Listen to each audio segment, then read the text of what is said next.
سال کے کچھ دنوں میں روزہ رکھنے کا ثواب زیادہ ہے، لیکن احتیاط برتنی چاہیے کہ جب تک واجب یا قضا روزہ اس کے ذمے ہو مستحب روزے کی نیت نہیں کی جا سکتی۔ لیکن اگر کوئی بھول جائے کہ اس کے ذمے واجب روزہ ہے، اس کے باوجود وہ مستحب روزہ رکھ لے اور ظہر کی اذان سے پہلے یاد آ جائے تو فوراً اپنی نیت کو واجب روزے کی کرنی چاہیے، اور اگر ظہر کے بعد واجب روزے کا علم ہو جائے تو اس دن کا روزہ باطل ہوگا۔ یوم الشک کے احکام میں اختلاف ہے۔ یوم الشک سے مراد جب معلوم نہ ہو کہ شعبان کا آخری دن ہے یا رمضان کا پہلا دن،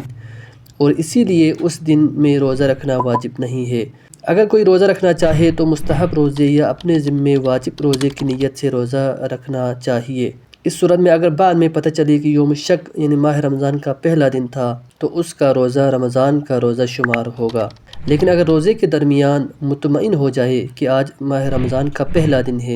تو فوراً اپنی نیت کو پہلے رمضان کے دن کی نیت میں تبدیل کرنی چاہیے۔